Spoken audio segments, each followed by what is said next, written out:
Why do people think that Mario 64 is so creepy? I think it's kind of the same thing as why people would say, like, Castlevania on the NES is creepy. I think people just, like, kind of go back to their childhood games like, what if this was actually really fucked up? It was real? Pokemon is kind of scary when you think about it. Free healthcare. What are they, socialists? What's a game that you really badly want me to play? Oh wait, I know, Majora's Mask. Oh yeah. I don't even necessarily, like, because you don't like 3D Zelda, I don't think that you would, like, really like it, but it might be, I don't know, you might like it, who knows. I don't know if I've beaten every level in Mischief Makers, but I have beaten the final boss like 10 times for some reason. No! You've not been paralyzed the whole battle after getting paralyzed turn 1, don't do this!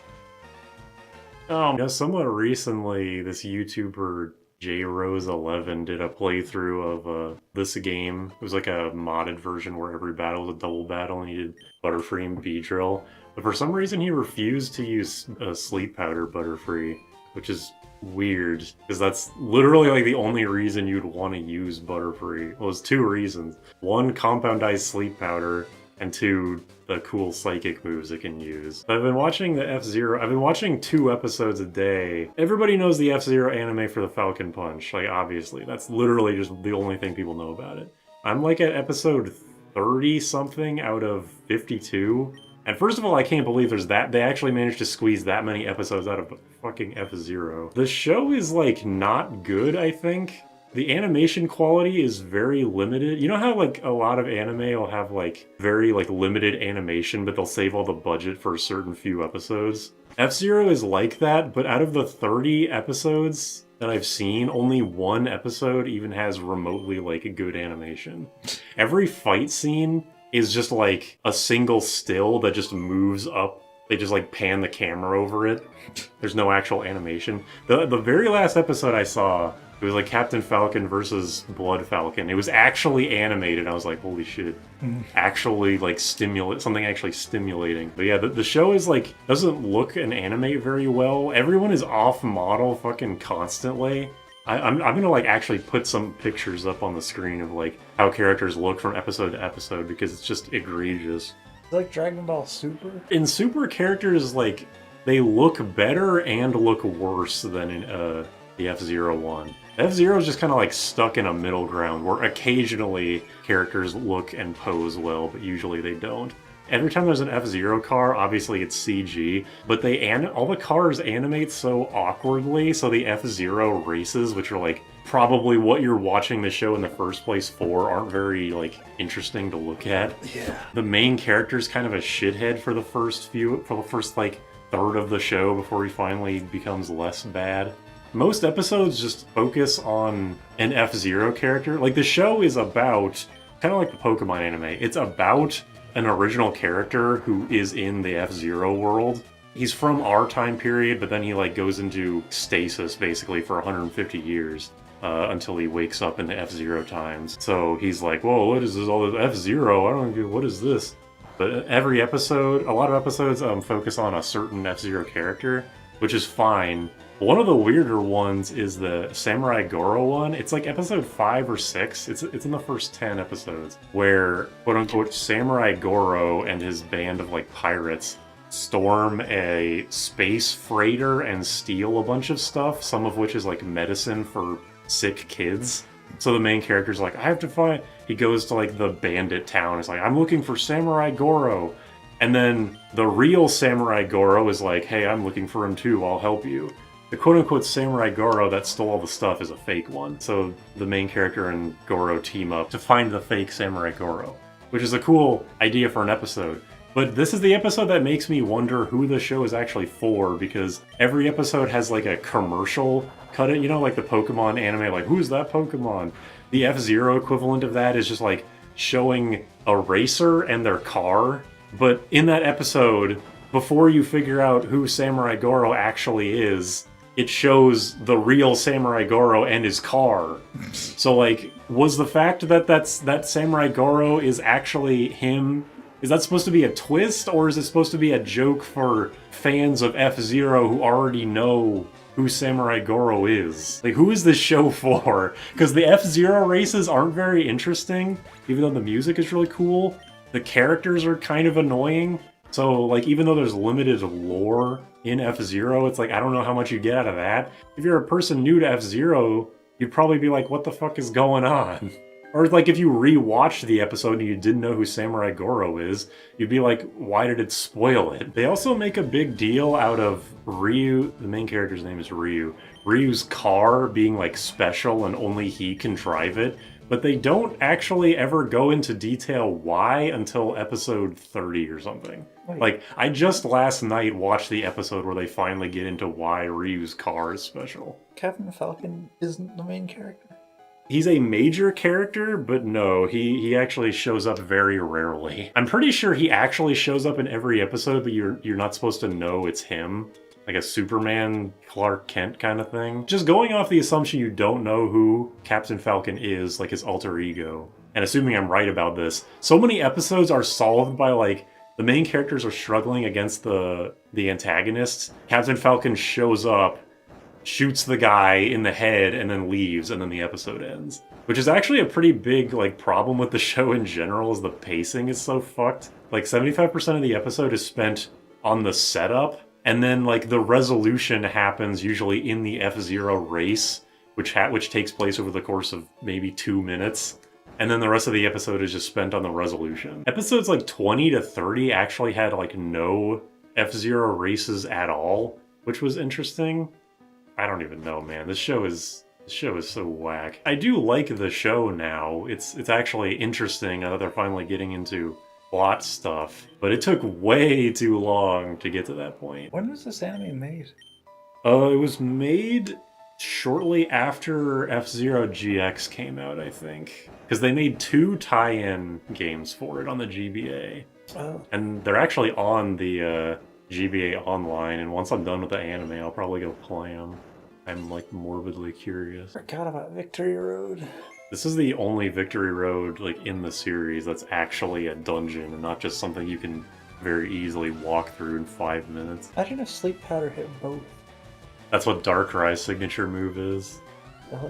Yeah, Dark Void hits both people in a double battle. It's actually a funny move. It's, like, infamous in competitive Pokemon because I think it used to be 80 accuracy, so you had an 80% chance of putting both of your opponents to sleep. But it was super abusable on, what's the Pokemon that can learn any move? The paintbrush dog? Smeargle? Yeah. Smeargle, like, abused the shit out of it. So the next generation, they did 2 things. One, they made Smeargle not able to learn Dark Void, which is logical. But 2, they made Dark Void 50 accuracy. Because of sleep clause in competitive Pokemon where you can't have more than one Pokemon asleep, Darkrai's actually better off using Hypnosis, which is a 55 accurate sleep move. And that is just so sad. I actually don't know if Sleep Clause applies in competitive double battles, like in the Pokemon official tournaments and stuff. It's a thing in game, like I think Gen 4 has a rule for Sleep Clause when you're doing Wi-Fi battles. I don't fucking know. I don't like Sleep Clause conceptually, but I don't like a lot of things in competitive Pokemon, so I have no real horse in this race. For hating competitive Pokemon, you sure do know every fucking possible thing there is to know about it. I know, right? I don't know why I watch so much competitive Pokemon stuff. It's just the competitive Pokemon YouTubers that I watch, i.e. Big Yellow and Reverend, are actually, like, very entertaining. And even they admit, like, yeah, competitive Pokemon's pretty stupid sometimes. 45. Okay, if I get 5 more, I can go get leftovers. I think I'll do that. One last fuck you maze right before the end for some reason. Might have mentioned this last time, but I, like, can't play roguelikes anymore. Every time I try to play a new roguelike, I'll, like, die on the first run because, of course. And then just give up. And then I'll be like, boss, fucking bullshit, and then I'll never play again. But you just got into Slay the Spire. No, I don't lie. I actually just uninstalled it recently because Yeah, after you played the shit out of it. Did like 3 runs of it. So much. Wow. The point is that you did an archipelago of it and then liked it enough to play the game normally to learn it. Yeah. And then after I learned it, I was like, oh. I legitimately just felt like I saw everything there was to see after like 10 runs. Not my favorite Raichu spray, but it could be worse. It also looks a lot weirder on OBS. It's like sickly. It's like got jaundice. Way yellower. Do you give a shit about what's going on in Tekken 8? Not really. Eh. I don't like Tekken. I'm with you there. As a matter of fact, I don't think I care for most fighting games. I'm with you there. I just like Guilty Gear Xrd, and that's about it. I'm like the ultimate... Out of context, hearing my favorite fighting games is just like, shut the fuck up. Probably my favorite ones are, Xrd and like Third Strike and Marvel 2. Really? Yeah. I mean, I would be really annoyed if I played those games against like really good players. I'd be like, oh, this game sucks ass. But I do like playing them. I like mild. I thought you were gonna say Fighter Z, and I was definitely gonna boo you. Supposedly Fighter Z is weird as fuck now. Yeah, everyone keeps saying that the patch is like a Mickey Mouse patch. But I don't know, the shit that it lets people... Combos are actually cool in Fighter Z ever since a couple patches ago, and I appreciate that a lot, because way too much of that game's lifespan was just like light, medium, heavy, super dash, light, medium, heavy, into assist, into light, medium, heavy, and etc. Like every season of Fighter Z up until the end had like the one character you needed on your team because they were just the best. And season 1's was Cell, and I actually really liked watching him because his combos actually looked cool and weren't just light, medium, heavy, etc. Like the rolling attack, the touch of deaths with perfect attack.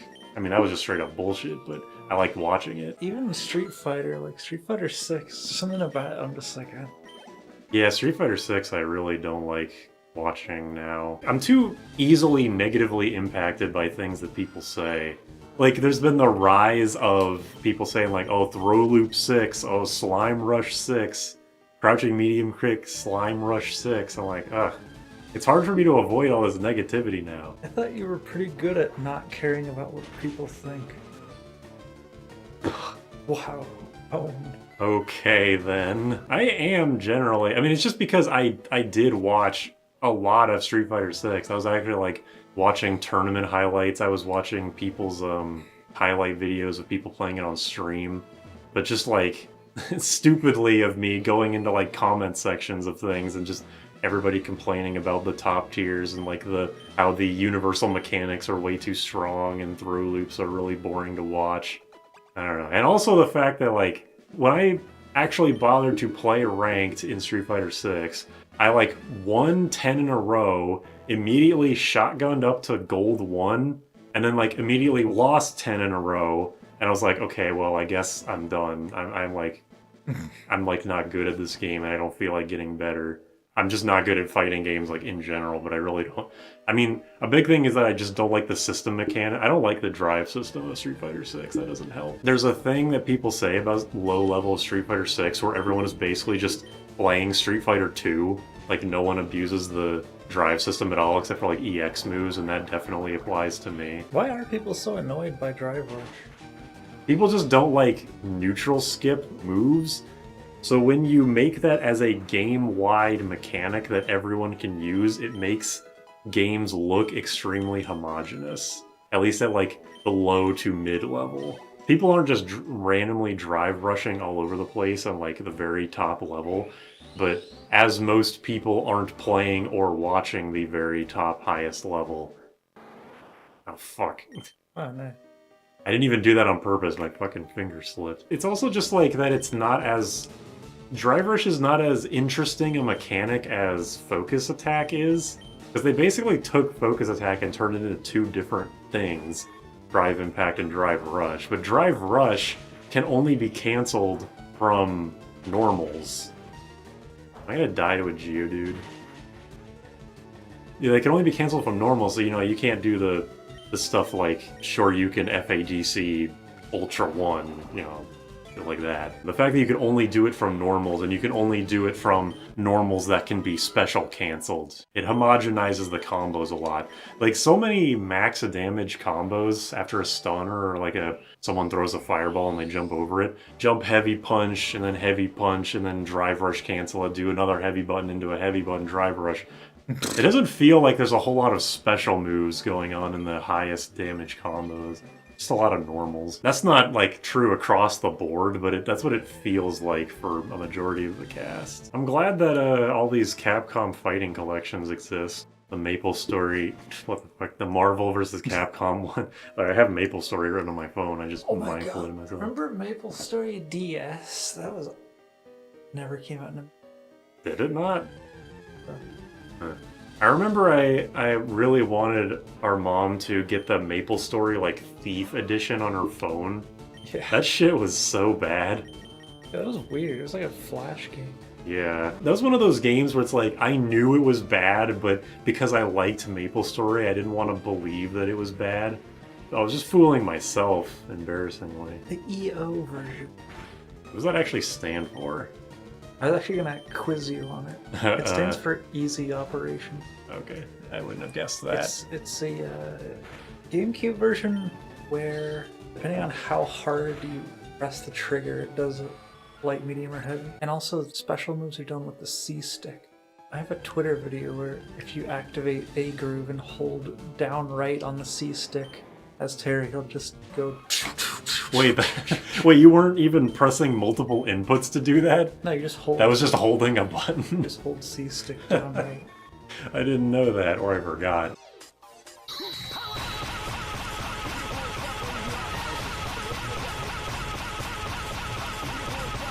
Yeah, EO, it's supposed to be, like, easy, but it's actually really unintuitive.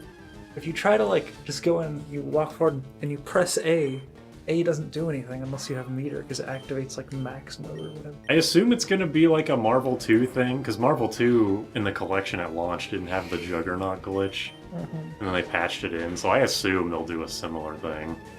I don't know why they wouldn't. I can only assume it's like these two collections were being made at the same time, which is why this mistake would be made twice. Actually, yeah, going back to Maple Story, they announced Maple Story Classic. We've already talked about this a bit off stream, but I like the idea, but basically my whole... I can just catch this. My whole takeaway from it is that, like, even if you're excited for it, it's not going to be as good as you think because you're not a kid anymore. That's the... Oh yeah, it is. It's on me. That's the problem, is that, like, Maple Story was never really a good game. It was just, like, novel when it came out, it was free, and you were a kid with a lot more free time and a lot less malice in your heart. I really don't think that it coming out now with a classic version is really going to do anything for you. It's also a lot more fun to play when you're not already familiar with the world. Yeah. I think a big thing is that people have gotten a lot more, like, isolated now. And people aren't really into the multiplayer part of an MMO anymore. I know Final Fantasy XIV and World of Warcraft are still really big, but, like, I don't know, I figure there's a reason that Maple Story is basically fallen off a cliff in the West. Obviously, it's still super popular in other countries, notably Japan and Korea. But that Japan and Korea thing also makes me wonder why they're even bothering to do this for the countries that don't give a shit about Maple Story, because it's clearly not for money. I hope it's good, but it can't possibly be the same experience that it was when you were a kid, not even if they bring back the original designer. It'd be cool if they talked more about the design of early Maple Story, because its development seems to be shrouded in mystery. Finally, this game-long quest can be over just in time for me to get Item Finder. Oh. God damn it, I forgot I never went over here. And then I'll beat the game, and then the game save will delete itself, and we'll have gone nowhere. It's not guaranteed. It is not, but my expectations are fairly low. There you go, Naomi 2. There's your Naomi 2 footage that everyone's been clamoring for. 30? What? I could have done this forever ago? Who the fuck told me it was 50? He said 50. God damn it. That was such a waste of time. I swear to God, maybe the item finder was 50 in red. Like original red. God damn it.